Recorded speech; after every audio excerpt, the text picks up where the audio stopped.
It is Sleeman and Sour, episode 3. We're talking about round 6 to all our viewers. Welcome back. Sleeman, how you going? I'm well. How are you going, Sal? Doing all right. Got a bit of a sore throat, but things are getting things are well. Watch that microphone. Yeah. Speak of which, Sleeman, we've got a special guest. Yes. Just quickly, this guy is a avid Sydney Roosters fan. He grew up in Sydney. He's been in the Gold Coast for, I'm going to say the last 10 years, maybe. Correct me if I'm wrong. It feels James. like it. Yeah, it feels like it. It's been 5, but yeah. There he is. Season body. That's in-season body. Well, so the reason why I put this photo up was we went to Thailand in 2013. Here we go. And me and Jamie just walking the streets, and everyone's like, "Oh, picture." And sorry, that's my very bad Thai accent. I'm sorry about that. They're like, "Oh, let's take a picture." And we're thinking, "What the heck?" And it's like, "Oh, I got you in the booth," and they thought he was Slam Friday. So I think that stuck with you for a while, Jamie. Everywhere.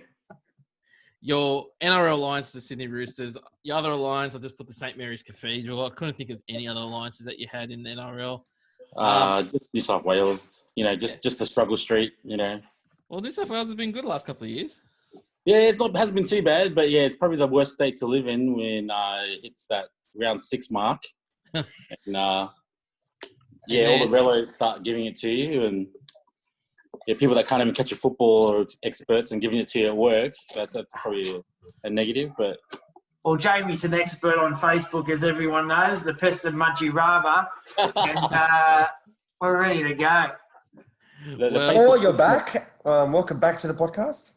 Thank you, guys. Thanks for having me. The pub talk, and I've done this to stir the pot a little bit. Rumor is that Kenny Edwards learned how to be the most annoying player on the field from Jamie.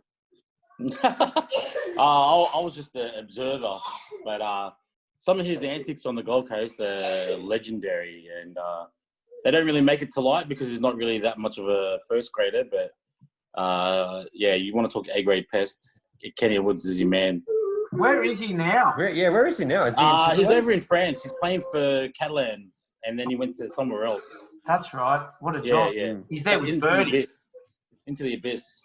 So, and to touch base, you played, I guess, the parked footy version. Not parked footy, the A-grade version. The A-grade comp. And, the A-grade comp over here, I don't know if it's the lifestyle or the Kiwi influx, but it was like playing reps back in Sydney. Like, you had superstars left, right, and centre playing every week, and it was just park footy. So it was quite a lot to get used to back in the day. But yeah, you met some kids that were in between contracts just coming to play, and you had NRL players just coming to train just because they got nothing else to do. So yeah, it's quite an odd little piece of rugby league landscape over here. But yeah, you just meet all these guys all the time. So. Yeah. And I think this is the reason why we think you're a valuable person to bring on here, and we wish Eli was here because both yourself and Eli are very good with picking out players that are in the local systems that are up and coming in the feeder clubs, especially in the Queensland area. Like you tell us players' names from a year ago, and we're like, who the heck? And then they perform well. One of them, for example, was last week Xavier Coates. Yeah. You've been speaking about him for a while. I thought he was very impressive against Manly last week. Well, a bit of a cheat sheet because he's Papua New Guinean, so I've run into him a couple of times up these ways. But I first saw him play against Samoa, and the kid was like 18, had Joey Leilua just breathing down his neck and wouldn't budge. So I knew he was a decent prospect for the Broncos, and I couldn't believe he wasn't starting round 3. And you had blokes like Jesse Arthur's, like the bloke's a dry cleaner pretty much. Like get the superstar on, and let these kids run wild. He's got a bit of like a very young Greg Inglis in him. Like he's tall, lanky. He's lanky. I think he's going to be really good in the centers if he ever moves into the centers. I can't see him dropping from first grade. He was just, and I think he performed very well in his debut match. I think last year against Cronulla, he caught a couple of. Yeah, same thing. Aerials, just put it up for him, and the vertical leap is just top shelf. You're talking like Tupou, type, wingers, yeah. Yeah, like just naturally gifted in the air. And maybe He reminded me a little bit of was it Yao Yi that injured his? Yao was a bit different in the way that he was just a natural ball power runner. Like he just had that speed and agility, whereas this guy looks like he's still growing into his body. He's not really bumping off blokes, but he'll definitely give you a run for the money in like the 20 meter zone. But Yao was the one in 100 players. Like it's quite sad what happened to him at the end there. Yeah. Paul, we were just touching base on, I think, an exciting junior that's in the Broncos system, Xavier Coates. I thought he was fantastic against the losing side of Manly. Yep. Against the team against Manly. We won last Thursday, didn't we? No, you guys lost 20 to 18. Oh, that's right. We got robbed. That's right. Yeah. Well, last week you gave me some grief about the referee saying that they weren't too bad. Oh. Are you gonna? Do you want to stand by that statement? Anyway, we've only got a couple of, I think, 24 hours till we get to play again, and that's one of the most horrific 45 minutes of refereeing you'll ever see in your life. So I think we held the ball for 87% completion rate, so it's not as if we didn't respect the ball, and I think we had 35% of the footy in the last 45 minutes of you can't win football. So I think the game changer really was Darius Boyd's the disallowed. That's a try. No, that was a try every day of the week. And not only that, Sleeman, forget that. You can cop one mistake, but then we do a 20-40. The ball clearly hits the line, and we could not get over the vantage line. We get a repeat set, and we don't get the ball. So anyway, it is what it is. That's footy. Sometimes you get the you don't get the rub of the green, and at least it was a better performance by the Broncos compared to the week before that against the Roosters. Unfortunately, though, our fringe defence is still woeful, Sleeman. So it's not about. You're always going to get weeks where you look a little bit better than you actually are, and I think Thursday night last week was one of them for us because we got off to a good start. At the end of the day, I think our fringe defence was Manly. Let's be honest, Manly were abysmal last week. Abysmal. That first half was terrible for Manly. The second half was close to terrible as well. They had all the ball. They should have honestly scored about 30. They won by 2 points, and it was 2 points they should have got. Paul, do you think with Pangai Jr. back that would help Brisbane just get over the line if we win?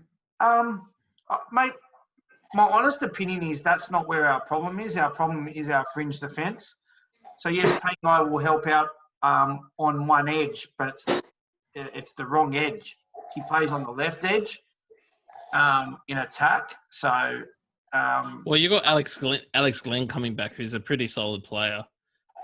100%. So I think, unfortunately, I'm a Boyd fan. He's been good for the club for a long time.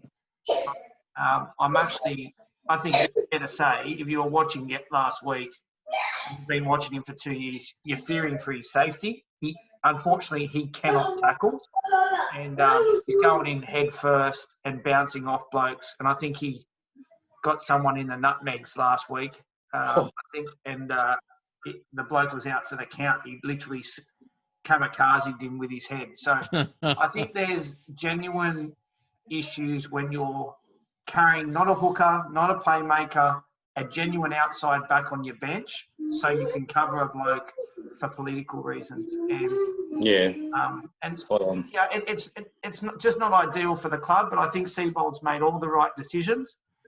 There is clearly light at the end of the tunnel for us. I'm a big Seibold fan. There's not many decisions I think he got wrong. You're never going to get everything right. I still believe Nicarima could have had a place for us off the bench long term, but he's most probably a first-grade starter, and so you can't have 15 blokes you can't tackle in the side. So he had to find a new home. So that's really the only decision I regret. Everyone else that we've let go on I think he's done the right thing. All right, well, that's our time up with the Broncos. Let's. You asked me, And we're done. I led. I take that. You let Jamie on. That's what happened. Well, the Oh, here- Roosters back to back, maybe to back, like one of the first teams in a very, very long time. I think from the 80s to I potentially think do Para was Yeah. the last one. 83, 80. 84, 5 and 6, I think. Jamie. He definitely didn't know that yesterday. He's done the old Google search and he's prepared. Encyclopedia, mate. Yeah. The chooks are crowing. Anyway, It's a bit hard though. Like it's still early. Like we're not even to round 7, and people are, I Well, the guess we thing got to talk about something. So, Jamie, the thing that I wanted to ask you was the first 2 weeks before, just before we had the shutdown with COVID, you guys could not score a point. You were struggling in attack. Your defense was fantastic, but your attack was just letting you down. And then all of a sudden, like the last 3 weeks, you guys have just like it's like you haven't lost your groove. And Flanagan coming in, he's played well. He's starting to find his feet, which is, he's just doing little spot drops in there. Sleemer, before Jamie jumps in, Jamie, just on top of Sleemer, do you think it's that rule change that's really helped the Roosters as well? 100%. We were floundering. Like, I think we led 12-0 against Panthers round one or whatever it was. Round 1, yeah. And we looked like we were slowly rolling on again, and then Panthers just picked up the tempo, and we couldn't go with them. Cordner was a big out. Like, they rested him on purpose. And that's the bloke we kind of look to as a club to pick up the pace, get the intensity. You got some young blokes that, unless they got Captain America next to him like that, putting his body on the line, they weren't really living up to the standards that we had. Yeah. But the rule change 100% were the turning point. Like, look at Teddy the other night. Oh, yeah, it's the Dogs. Yeah, it's the Broncos who are struggling defensively. But you got to give the bloke credit. He's putting guys on the back foot. Like, he ran through Napa like he wasn't even there. That's fatigue. These guys are – it's a bit unfair telling blokes after a hiatus, now we're going to make it faster as well. Like, so that's played into our hands because we've just got those forwards that can just punch holes, roll through, and then Kiri, Teddy. And so I'll leave this with you. Is this – like Jamie just said, running through – and he ran through Napa, I think, once or twice. Like, Napa has been a shell of himself since he's joined the Bulldogs. For Napa to say Napa was tired, is that bad coaching, Sal, on the Bulldogs end? Because Pay should have realised that he's left Napa on too long and, like, his rotations aren't right? I think, Yeah, I think that's a tough one. If we look at Parramatta and Roosters, they're quite fit overall. The preparation prior to this relaunch of this second stanza in this comp, it had to be fitness. But isn't that on the coach? Isn't that on the coach, Sal? I think it's on. How many weeks, Paul, you would know? How many weeks to have to prepare before that round 3 game? Was it 2 weeks? They had plenty. It's not. Is that enough? I do think it's enough because you're seeing lots of players do some pretty awesome stuff at the moment. So I go with the thing I don't like about the new rule is looking into the future, and the future's never too far away. Everyone's going to look the same. Yeah. As much as, yes, this rule is allowing the little blokes to come into the game, the little bloke at least still existed in the old game. In this game... You've got to be just fit and quick.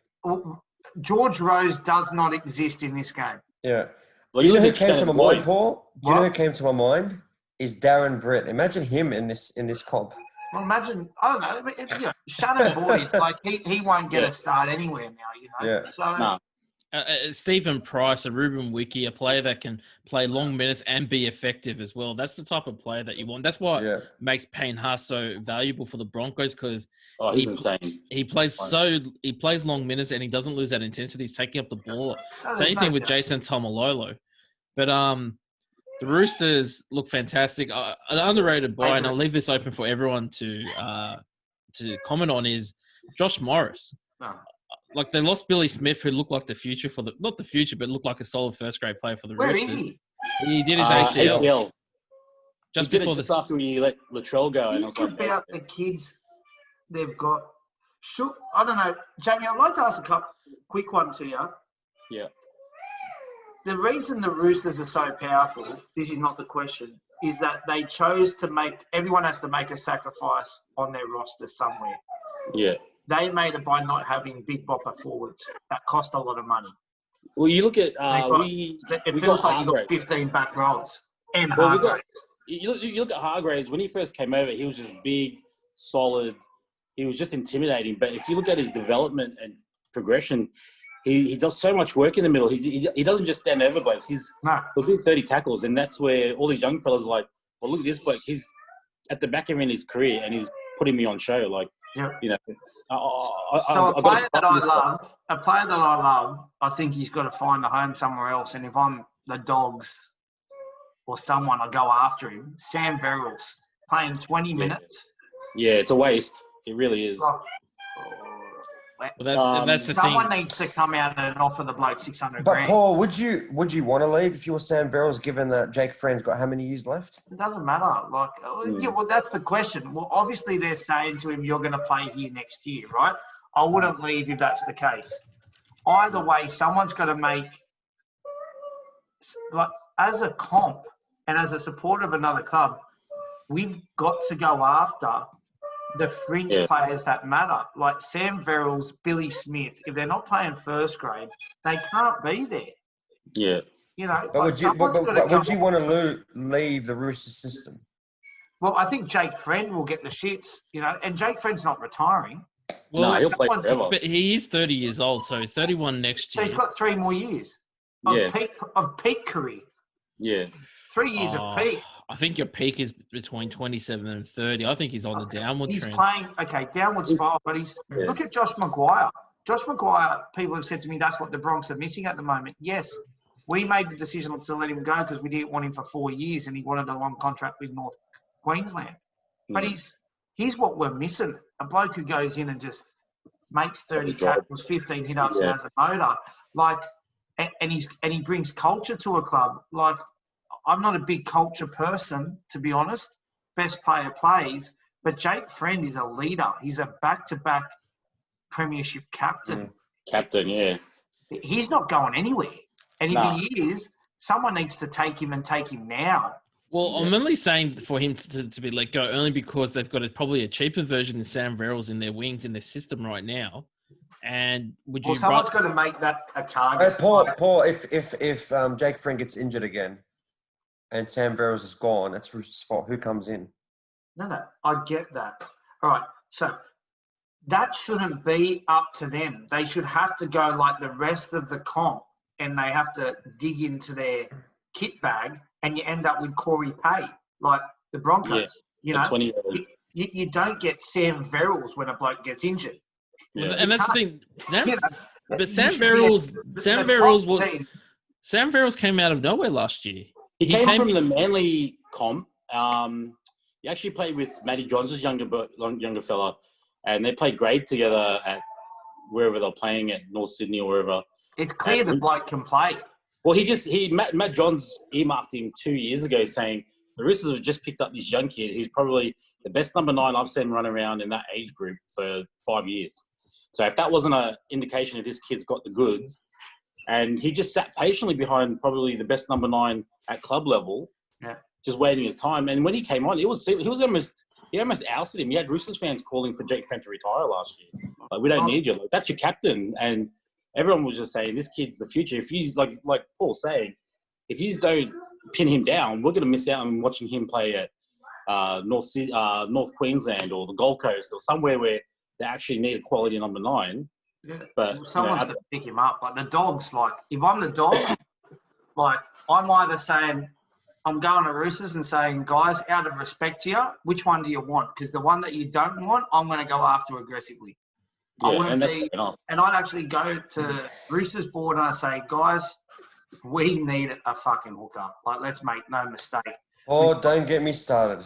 You know, rev him up. Don't get me started. We're leaving it to next week. There's going to be a hooker, but you're not the only one who needs a hooker. Like hookers, like, and that's the thing, you know.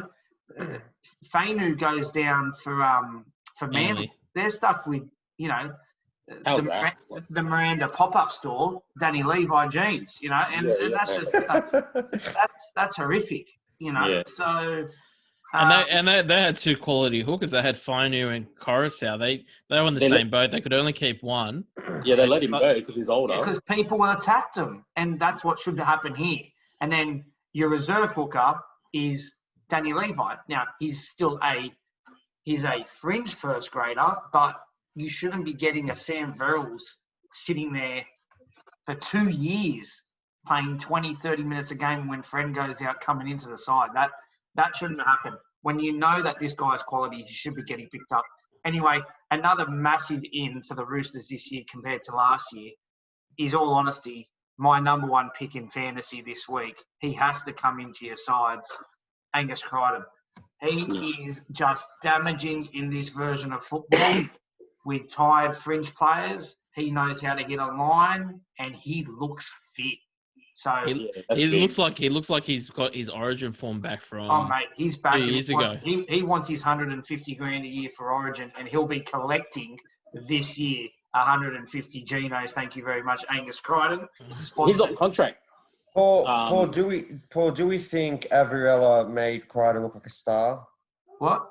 On Monday night? Our The Bulldogs, Canterbury centre. The Canterbury centre who just went, go straight through me, brother. Crichton's on. Crichton's done that, I think. He's on. In my opinion, he's on. He's got up a gear easily from where he was at the back end. He's playing 80 minutes, you know, and he was coming off the bench last year. But you know what? He came back to the bench and Orbison was playing well. But when he went to the bench, I thought he started to get a bit more momentum. Like towards the end of last year, he was starting to play half decent. He's only playing 15 and minutes. And then he looked at his bank account. Then he looked at his bank account at the end of the year and realised it was 150 grand lighter. So he'll be back. He'll be making the phone call to Freddie, and he'll make sure he runs into him at it for a couple of coffees down in the eastern suburbs. So Jamie, were you saying his number and he'll make the side? Jamie, were you saying that Crichton was off contract? He's off contract. So this is his second year. He got a 2-year deal. So by November he'll be off contract. And we actually picked him up as a marquee. So, you know, obviously last year he was struggling and there was a lot of talk about them trying to offload him to Union. But now he's earning it. Angus Crichton is off contract. Are we sure about that? Yeah. No, he only had a 2-year deal. I'm going to Google it. No. I'm going to say I don't think that's the case. And if it is the case, I'm telling you, Sleeman, he's the most important off-contract player this year. Jamie, he signed a 3-year deal. So you can talk to him in November. Okay. Yeah, so you can talk to him in November. Yeah. But let me tell you. I can guarantee you that Canterbury won't be talking to him. He'll be 25 next year. Yeah, he's not even at his peak yet. No, mate, let me tell you, he's getting an upgrade. He's not going anywhere. I think he's getting an upgrade, but he's playing for that upgrade, and he's going to cost them $750, $800 a year. Yeah. He's the real deal. I don't know if you look at his stats on the weekend. I think he made 40 tackles in the second row. Yeah. Like, he's just a monster. A lot of his – I watch him closely this year, and it's the second efforts off the ball. It's the making the third man in tackles. He just wasn't – I don't know if it was mental or whatever, but he just wasn't applying himself. And Fittler dropped him. Fittler had a big analysis of him when he dropped him. He said – I think he highlighted a game where he made a break and he hit the fullback, and the fullback bent him in half. And he said, this kid wasn't getting bent when he was at South. This guy was running through brick walls. I couldn't pick him because something's not right with his attitude. Yeah. And then 100%. when they let go of Crichton and South had Murray, I remember that conversation very, very well with a lot of people. Now, I'm a massive Cam Murray fan, but he wasn't tying up Angus Crichton's shoelaces when he left the Bucks, right? Yeah, he only came out last year with that Origin type mate, of play. Angus Crichton's the real deal, bro. If he, in my opinion, he was anyway. Let's not carry on about it all night, but I do think Angus is a massive addition, playing 80 minutes for the Roosters, which he wasn't doing last year. It just makes it easy in the middle. If you've got him on the right, Cordner, I think, Sal, you were saying he scored 33 for you. He doesn't have to be Captain America. No. Correct. You know, he just has to do his job, take the hard hit up, inspire the next bloke for the next round. and then not you miss a carry tackle. on. And he runs his lines well. Like what Cordner is I don't think he's underrated. What Cordner is like really, really good at is running that line, He that takes short that hard ball. edge. Yeah, that Yeah. hard edge in grain against the grain run. I don't think there's a better guy doing it, but his And knees. he's not a super coach player, and No. he's clearly captain of the club. They want him there for as long as they possibly can because he's an inspirational leader, and they're going to manage his minutes. So if you've got a super coach, then you're not a first grader. You should be, Sal's jaw should be dropping right now. you'd be Sal, coaching the Illawarra Cutters. What's that? I went upstairs. anyway, we'll move on to the next thing. I actually missed that last part. Sorry, I was typing up. Trust Probably me, up his resume. I heard, What did Paul say? Sorry, what did Paul say? he's basically said if you had Cordner as a fantasy player, you should be typing up your resume, redoing your resume as a super coach. Super coach the Illawarra Cutters in a nutshell. Anyway, next. All right, Sal's top 5 teams in the NRL. Every week we're going to have a different top 5 category. I thought it'd be a good time, Sal. That's why I was on your LinkedIn page. Nice Photoshop, I'm sure. Oh, that's beautiful. Who's that bloke? I was just about It to doesn't look say, like me, does it? that's not LinkedIn. I don't know what is. Oh, the GHD on the head. You got it. Number 5, we have, well, it's not, oh, there we go, the Manly Sea Eagles. Number 4, the Melbourne Storm. Number 3, the Canberra Raiders. You know, this is pretty predictable. Number 2, the Eels. And number 1, the Sydney Roosters. Isn't it supposed to be predictable, Sleuth? Yeah, there's no surprises there, I think- Sleeman. And I agree. Sorry, Sal, you continue. Yeah. Yeah, I want Melbourne to be up there. I've got a crush on Melbourne. I don't know. I like Cameron Smith. I like the Melbourne system. I like Bellamy, Pappenhausen. I want them up there. They're not really there yet. I think they will get there. I've only got Manly in there only because of the Turbo Brothers and Hasler. And then that's what I was going to say. I think if you said that you've watched the first 5 rounds of the game of the season, and as much as Paul a couple of weeks ago didn't think they'll make the top 8, I'd probably put Newcastle as number 5. Yeah, I like Newcastle. I think Newcastle next year will be really, really good. I think losing Brayley has hurt them a little bit. However, I was thinking of putting them in the top 5 ahead of Manly. I was thinking about it. No surprises with 1 and 2, Jamie, Roosters, Eels? They're the 2 form teams. One team's undefeated. One team's back-to-back in, 101-6 in the 2 weeks. So that's pretty much speaks for itself. I'd probably throw up Penrith, to be honest. Like, they've had Cleary back for 2 games. They've gone all right.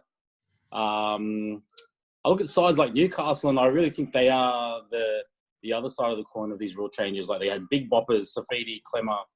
They had that big monstrous pack where now they've got to be agile and monstrous. Like, it's a bit unfair that they've had their whole roster, tiered to one direction, and now they've got to be quick middles as well. So, Barnett, Fitzgibbons back this week. That's going to be different. And they have the signing of Frizzell next year as well. Frizzell's another one. So that'll help them next season, but he's not there this year. Yeah. They sign someone else next year. And Frizzell, once again, is not that type of player. Yeah. What type of player are you talking about, Paul? Like, he's not a motor player. He's an explosive player, in my opinion.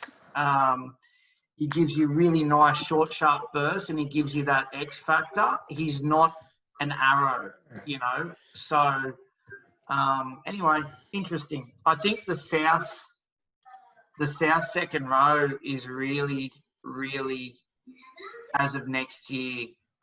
Well, Jaden Stewart, that kid's absolutely smoking it right now. Like, he's tailor-made for this new version of the game, and that's just a fluke. Yeah. I don't know how Broncos, like, when you're looking at back rowers, and he was probably touted as one of the special ones. Yeah, I hear. He was actually my favourite, Jamie. Yeah. And he had a horrific year 2 years ago. Yeah, Couldn't catch a ball. Couldn't catch a cold in Iceland.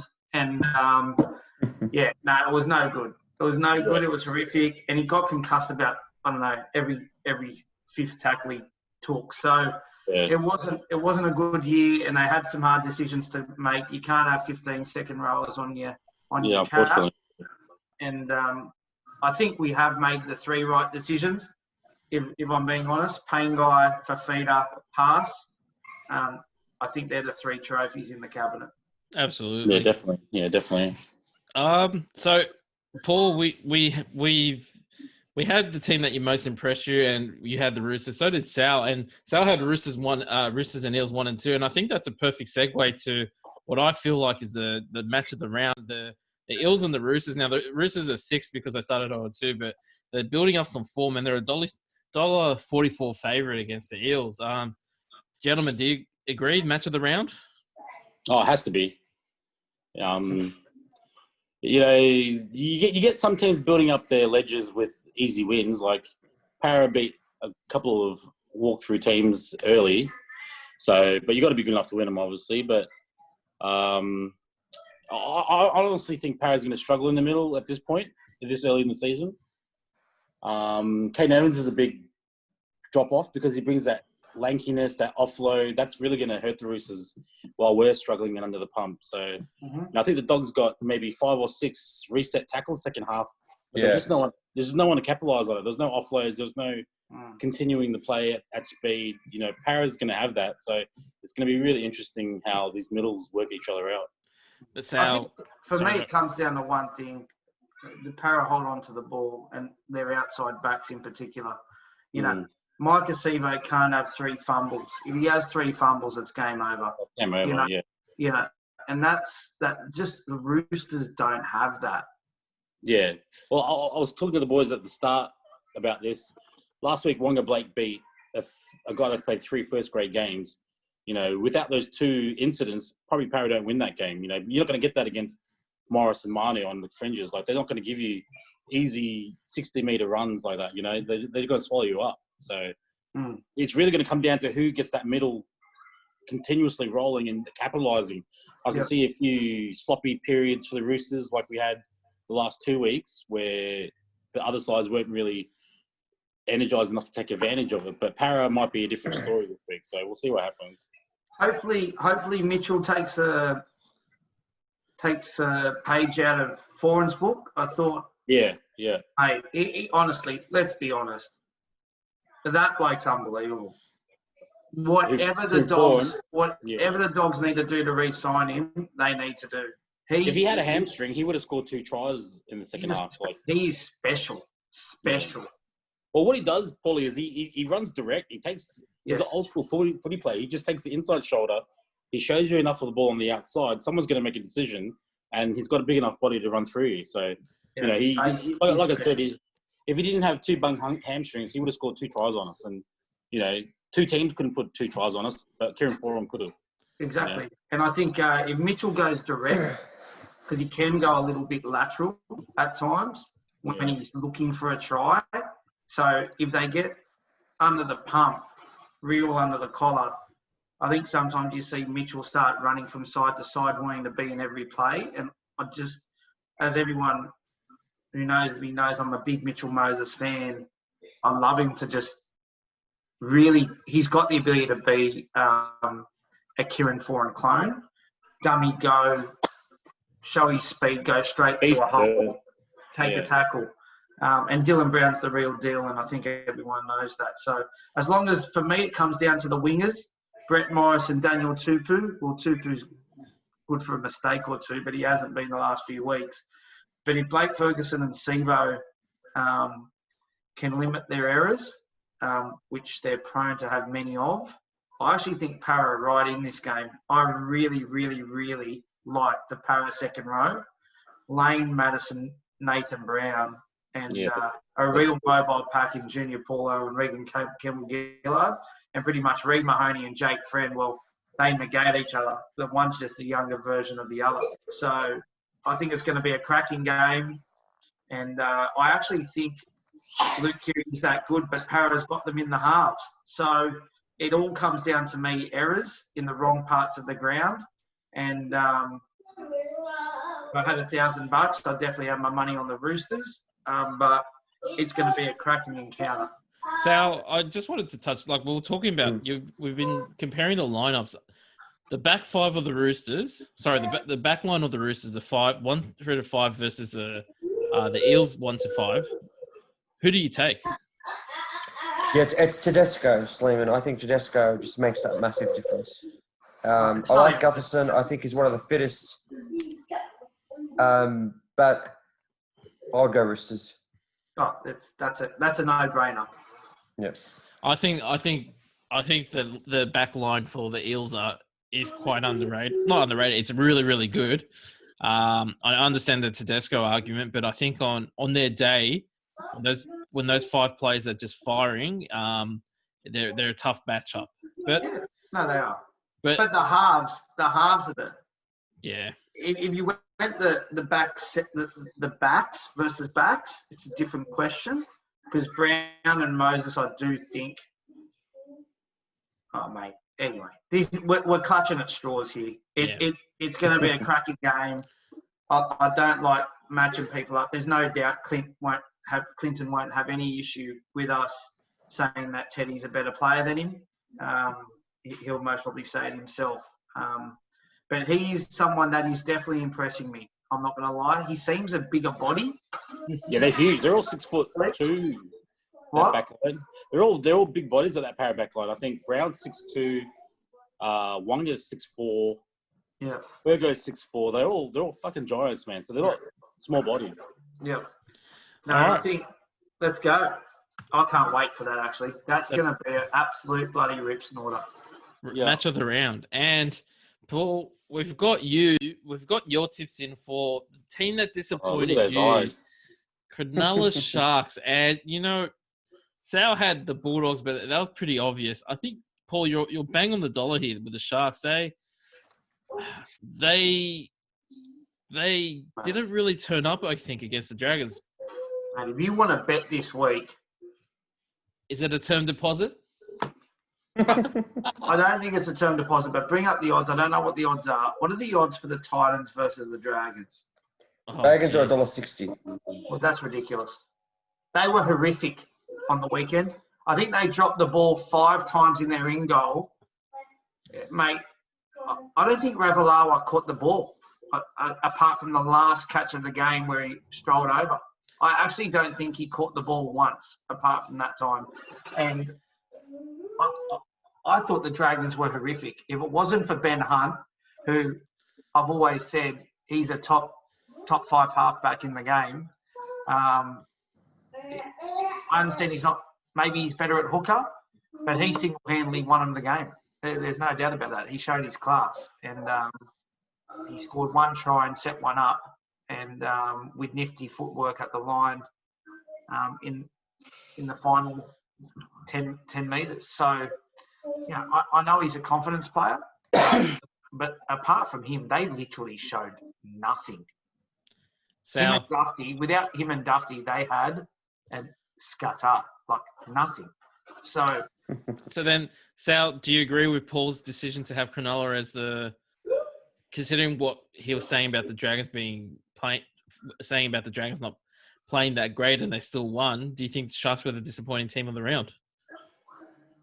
No, I'm still going Canterbury. I just feel that Canterbury are going to be disappointing from here on out. It's just one of these things that I'm pissed off about, and I'm going to continue to say it. So who wins this weekend, Sal? Well, Dogs or Cronulla? it's a very good leeway. I think Cronulla. It's a very good segue to the next slide because it is the match. Like, this is my loser leaves town match. The Sharks and the Loser leaves town. Well, the reason why I say that is I think whoever loses, it's a very hard race to make the top 8. And I hate to mention stuff that I spoke privately about, but Woodsy was really. I spoke to Woodsy after the game. He was really disappointed in the effort, but he's fired up also to like. There's no lack of effort. They want the Sharks want this. So it's just bizarre. That performance on the weekend, Sleeman, was bizarre, and it wasn't first grade standard. Like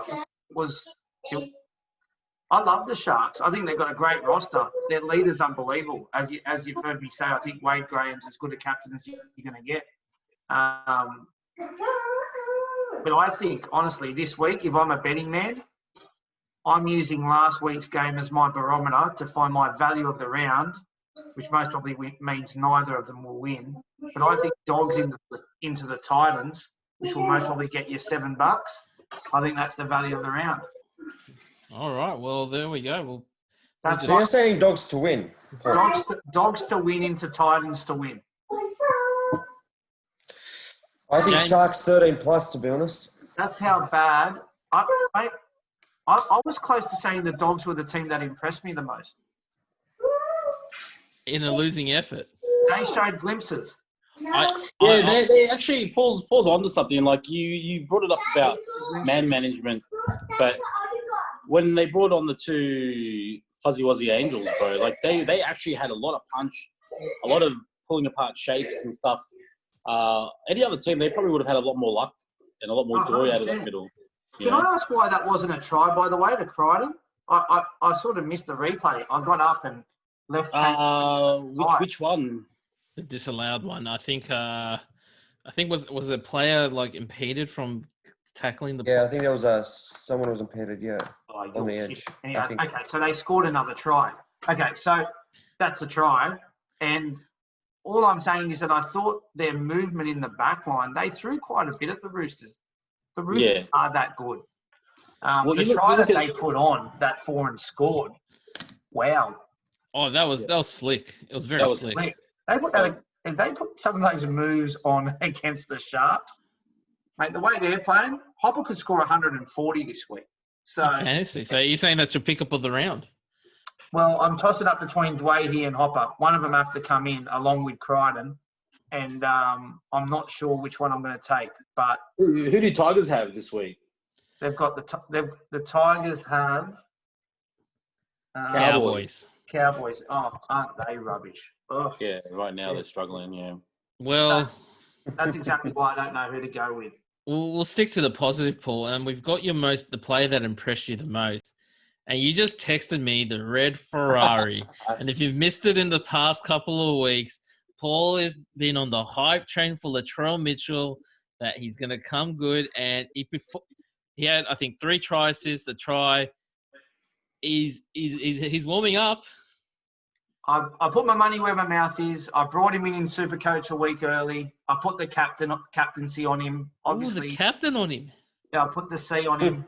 Someone dared me to do it, and I said, you'll likely cop a goanna as well in the 80th minute. And anyway, with no further ado, I'm going to pass over to you, Sleeman. Oh, you sent me this video, and can I just add? Well, I'm just going to have to. This could go viral.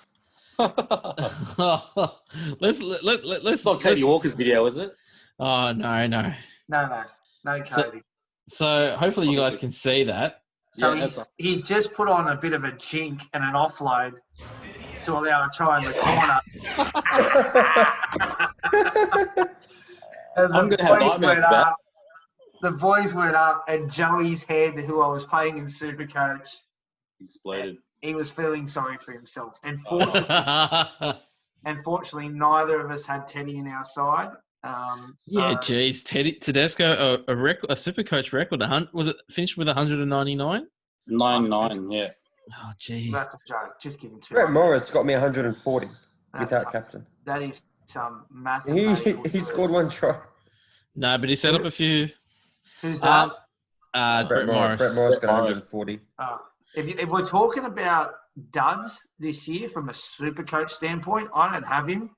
But that many people trying to tell me Ursan Masters had to be in your side. He has been absolute rubbish. You wouldn't give him a hash brown voucher on a Saturday. So that's how bad he's been. So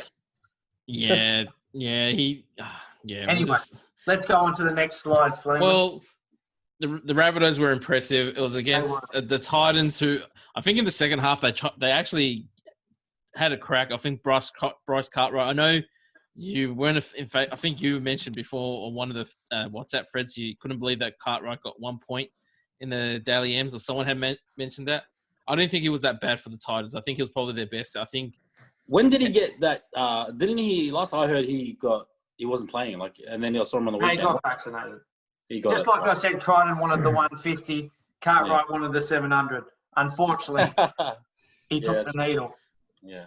Well, then, so the Rabbitohs, they've got their first win in a couple of weeks, and now they're playing a Warriors team. I really wish that James was here. So they had a very gutsy win against the Cowboys. I actually tipped them. I thought that I just wasn't impressed with the Cowboys the week before against Cronulla, and I just think the Warriors have been they're playing very simple football, and if they can get a lead, and the defense wasn't that great, but before that, the last couple of weeks, I thought the defense was really good. But Sleeman, Warriors are completing very well, completing above 85%, and that's the simple football that you're just mentioning. That's what I'm noticing with them, but they can't get it over the line. So they're missing that edge, that kind of spark, just to get the win. Paul and I think Jamie touched base on Cody Nikorima before. I think he's been the Warriors' best player in the last 3 weeks after we returned the season. I wasn't expecting it from him, but I thought he was outstanding last week, and I thought he was outstanding in their win 2 weeks ago. So the Japanese comics are gone. So make no mistake, I've loved him for a long time, and he's just not good in a side that doesn't respect the football, because he's got to tackle too many. He's got too much defensive fragility on his line, so it can cost you a game. But if you're in the mix of the game, then Cody is just he's a top 5 attacking player in the comp. Yeah, he's unbelievable. So they've got the Warriors at $3 outsiders against the Souths. Surely this is a closer game, maybe a 1-10 type of margin. I don't think so. I think that's right on. I think they're on the money, and the only reason I say that, Sleeman, is Jamie spoke about earlier. There's been teams who have had a soft draw, teams who have had an easy draw, or a hard draw. Coming back from whatever break we had, I don't know who South played, but I'm pretty sure they played the Roosters and someone else that was pretty hard. Roosters the Storm. And the Storm. Yeah. So they lost to the Roosters, and then they lost to the Storm in Melbourne. Mate, they're about to rally. And to be honest, although I joke about the Redfern Ferrari coming out of the garage, he was in neutral on the weekend and he scored 112. Like, he knows I'm one of his biggest fans, but he was not even trying on the weekend. Imagine when he actually gets going. Well, this could be the game that he does. He's not fit enough yet, I don't think, Sleeman. I think he is. I think Wayne has sort of said to him he wants him to be peaking at the right end of the season. I think he'll get going. But I just thought he wasn't as involved as I think he will be come back end of the year. But you can just see when he's got the ball in a bit of space, the game just slows down for him, and he makes other players look. Well, we're waiting for the SOS return of George McKell so that you guys can revisit the comments that you made a couple of weeks ago. We'll move on to the next slide. And the last thing I'd add with that Souths game, you had Souths to continue on their winning form, to continue to round 6. The player that disappointed, kick out. Jamie, he's your fantasy player. Do you agree? My he was keeper disappointed last week. He was my keeper. He's my player as well, by the way, Jamie. That's why he disappointed me. I'm expecting him to do big things, but he started the season really well. But I think a lot of guys are figuring out you get in front of him quite early, he's not going to be able to do his magic Fijian ways, and Cleary not being there didn't help him, but he scored me 33 or something on the weekend. He was pushing 60s and 70s like they were nothing not long ago, but he's not a beneficiary of this new rule. No, because his niche was that outside lane. Now he's got to come in and do a little bit more work. Like if you ask him to do the work that Crichton's doing every week, you're not going to see the bloke. Like, he's just going to be absolutely nowhere. Like, he's not going to do those charging runs or anything. They're giving him a lot of ball, Jamie. Hey? Yeah, he is, but they're giving him a lot of ball. Yeah, he's tired. And that was the question that I was going to ask you, Sal. The commentators picked it up in the game that they said they looked tired in the last 15 minutes. He looked tired in the first 15 minutes, Slam. Too much cover. Would kick-out serve better as a player, Sal, coming off the bench maybe, or getting a rest like for 20 minutes, like in the middle of the game, so that he has that explosiveness at the end? Yeah, I think I think there's a few. We could list 10 players probably that need that. That the fitness level has shocked many players, and it's benefited a lot of players too. This new, like I said, this new rule system is just wow. It's just really testing everyone. But yeah, perhaps that might help him. I mean, I noticed James Talmo, because I've got him as my player. I think it was last week. He played only 30 minutes, but last week, he played 20 minutes, and then in the second half, he came on for 20 more, and he went hard. So they're really fitting to see where he's coming on, and I'm watching him closely. So, that could be it, Slimmer. That could be it. Well, it doesn't get any easier for the Panthers. They've got the Melbourne Storm this week on Friday Night Football. Where are they playing, Slimmer? This is going to be played at Campbelltown, and this is the Melbourne. I've put this as a heading Storm favourite team to play. Melbourne Storm have won 11 of the last 13 games against the Panthers since 2013. I've got a question for Paul. Paul, Christian Welsh was supposed to start, but they put Brandon Smith at prop. What were your thoughts about that? Brandon Smith starting this week? No, I think he's on the bench, but right before the game, they started Smith, put Welsh on the bench. Because you were talking about Welsh all last week's podcast. Yeah, well, I think we were talking about it, and obviously you're learning as you go. Knowing that, because obviously I didn't notice that, but it goes back to what I said earlier. That's a scary, and that's Melbourne and Bellamy adapting and wanting to show that he's adapting a lot quicker than others. He knows that the big men are important for 5 minutes, so you don't need 5 of them out there. So he's got a more mobile pack straight away from the get-go. That's clearly what it's saying to me. So he's almost playing 4 back rowers and 1 front rower and keeping Christian Welch on the bench. I'm assuming that's what he's done there, because Brandon Smith is not a front rower, doesn't look like a front rower, doesn't play like one. He's named a front row, but what they're doing is they're playing Finucane at front row and playing Smith at lock. But to be honest, the way that the NRL has evolved, there's no difference between a lock and a front rower. Half the time. Well, there is, but how long do they last? That's the issue. And I think, but this is another guy, Brandon Smith. How is he coming off the bench? Like, we're watching him on the weekend and going, this bloke is... He's a Kiwi international, and I know that only means so much, but he's a New Zealand international, and he's the starting number 9, and he's a bench player for the Storm now. Granted, he's an out-and-out gun. He's unbelievable. If Canterbury was to target any player, I'd be throwing money. Sleeman. Brandon Smith. Canterbury won't target anybody. It's not going to happen. Are you trying to upset him, Sleeman? It's not going to happen, Sleeman.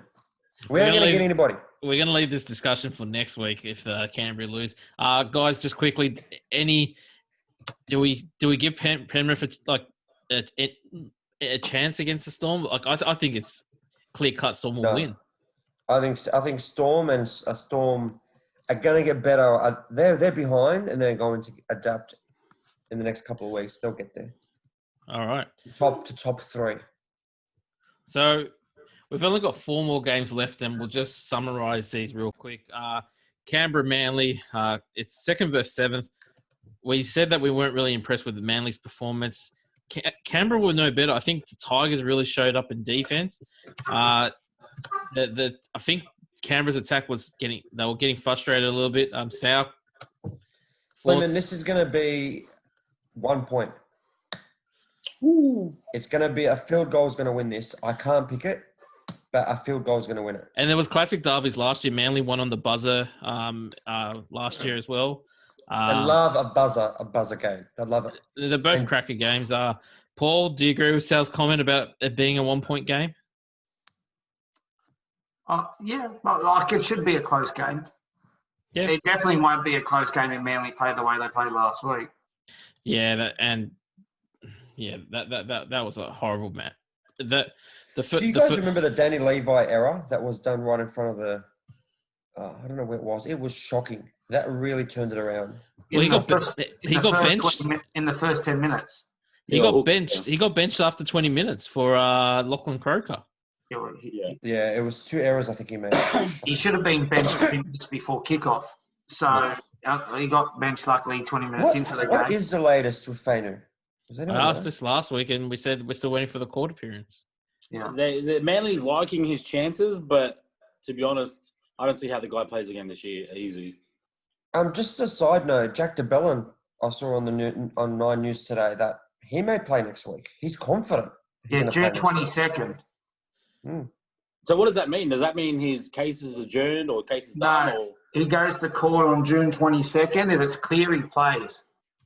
So what happens? Like this is a general question. What happens to these allegations if they're not proven? Like he's missed a year of football income. He's still getting paid. He's still getting paid. Well, he missed out on Origin last year. He missed out on. I don't think he could do much about Origin, but if he's still getting paid, then he'll be able to maybe sue her for. He can sue her for civil damages for loss of income. Is he? Yeah. Yeah. I don't know. We'll leave it. It's murky, but yeah, if you go for a year without just on allegations and there's no proof, he's been training with the club for the whole time. So I don't think all the players are happy about that, but it is what it is. And at the end of the day, it could be a reason why Frizzell has moved on. Yeah, I heard it's a big reason. He's not liking it.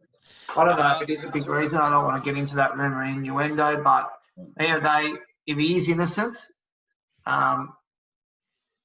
he's an immediate impact to that side, and all of a sudden they've got pretty much the New South Wales second row in Tarek Sims, DeBellin, and Frizzell. I know they won't get picked, but that is an out and out quality second row, and surely you can build around that. If they can't, then it's local down there. Next match is the Knights and the Broncos. The Knights in 4th position, $1.42. I'm not sure. I think the match might be a little bit closer. I think the Broncos showed some heart last week, Paul. Yeah, I really don't know how to. I think Kalen is a big chance of putting on a big show this week. I just think he's the type of player, he's doing magical things against quality defensive outfits. He's playing us this weekend, and we're just still young, Sleeman, and I think he's going to be able to count numbers and make some people look silly this weekend. So, if anything, I'd be on some outside backs to score some tries. Yeah, some 4 and 20s are definitely going to get scored this weekend by the Knights. Can we win? Yeah, of course we can win. Anyone can win a football game, but if they get a roll on, Kalen is the type of bloke who can put 18 points on us pretty quickly. Jamie, Katoni Staggs is out, and they've got Farn. Is it Farnworth or Farnworth? Herbie Farnworth. He can play up. Make no mistake. And they've pushed Corey Oates back onto the wing. Do you think Mitchell Pearce will be able to have a big game against that back line? Yeah, like Paul said, they're probably the two best at counting numbers and creating space that wasn't there a ruck ago. Like you guys spoke about Brandon Smith just then. If you watch when Ponga tore him apart, he was actually on his inside shoulder, end up on his outside shoulder. And if you're doing that to a Melbourne Storm system, what are you going to do to a couple of teenagers that are just trying to cut their teeth in first grade? Like it's not really the best matchup when you got Ponga and Pearce just pulling players in and out. Fitzgibbon's back, which is Pearce's go-to man, like Corden was when he was at the Roosters. He just loves that hard running against the grain back row, and it gets a lot of joy on that left side. I wouldn't be surprised if in a late minute shuffle that Guerrero comes in for Fitzgibbon and Fitzgibbon moves to the bench. I thought Guerrero has been really good the last 2 weeks. I thought last year he was done. He hit the. He's been done for 2 years. Like I don't know. He was the most gifted bloke you've ever seen play the game. But the last couple of weeks he's played well, and I just expect that last minute change, only just because, like you said, Fitzgibbon is coming back from injury, maybe just hammy, which is not really a thing you want to push in the first 20 minutes and be out of a player and down a bench option that early on. So it's probably a smart play if you're the coach, but I can see a lot of damage on that fringe. But like Paul said, TPJ comes in, that guy changes the whole way Broncos play. It's offloads here, offloads there. They're just going to be good enough to punch holes through it after cheeky offloads. Hopefully Jesse New can see a bit more game time. Like, we're not going to win anything this year, so we need to start building now. Yeah. The off season is going to be a smaller one. We need to start building now, and clearly, Herbie Farnworth, he gets busy, eh? I like him. Once again, we're not going to win anything because they're kids, but you can see that they need development, and we need minutes under their belt. And Jesse's one of those players who already looks to be built out and clearly has a future in first grade. And I don't think Asako's our answer at fullback. So yeah, no, definitely. But I was impressed when he was playing the Chooks. It was his debut, and he dead set tried his ass off. He had 6 or 7 runs, gave it everything. Yeah. He needs to be playing. Yeah, you need to get him on the park. Masako, I've always been I'm not the biggest fan. Like, he's a decent player. He's just a rich man's DWZ. Yeah, so he's it's very much so. Like, it's not every player is going to be a Darren Lockyer at the back, but I just think Brisbane have better options at their disposal that they just haven't pulled the pin on yet. Yeah. All right, we'll blitz through these last 2 matches. Sal, Titans versus Dragons. It's not the battle for the spoon, but geez, the loser of this will It'll be the battle of the most boring game of the round, I think. Yeah. And it's Saturday, it's 3:00, and I like Corey Thompson at fullback. That may change some things. But aside from that, like Paul said, Ben Hunt off the bench is probably going to help, but I'm interested to see how Corey Thompson does. Paul, any chance for the Titans at all? I think they win. You reckon the Titans will win? Yep, I'm on the Titans. All right, there we go. And the last match, the Tigers and the Cowboys. Talk about another game where the Saturday afternoon's not really great. Tigers, they showed a lot more heart. The Cowboys were really disappointing against the Warriors. No Valentine Holmes now, no Jordan McLean. Jamie, who do you think's going to win it? Based off last week and what they're going to probably put up again this week, I don't see Cowboys doing anything. You got to go Tigers. I think Tamalolo went for 10 runs for 90 meters. That guy doesn't do that. He's not full strength. Val Holmes is off. I just don't see them doing anything. Drinkwater was getting a lot of numbers scenarios right early, but I think everyone's kind of caught on that you don't rush up on him. So I haven't seen him being effective the last 2 weeks after he had a lot of early success with these kind of 3-on-2s. But without Val Holmes, there's no prong to the attack. There's no spearhead at all. Sal, no Benji Marshall for the second week in a row. How did you find Josh Reynolds' game? Look, I thought he was all right. I really like when Josh takes on the line, and they play that second fiddle play. I really like it. He looks good. I gave him a 7 out of 10. There were a couple of plays there that went nowhere, but it's good to see him on the field. That's just my thoughts. And we'll finish off the rounds. Paul, no term deposits of the week. I haven't heard any yet. Well, I don't think there are any. There are any. It's a 50-50 round, isn't it? Oh, actually, no, there is one. If you want me to give one, although if the fixture was last week, I would have said term deposit. They have earned a little bit of respect, but I'm going to have to say the Redfern and Ferrari to go large again, and South are my term deposit of the week. South Sydney term deposit of the week, and you think, is there anything like maybe the Red Ferrari to get a try? There's no doubt the Ferrari will jag over 75 Supercoach points and make a lot of people wish they went a bit early like I did 2 weeks ago. But getting out of the garage,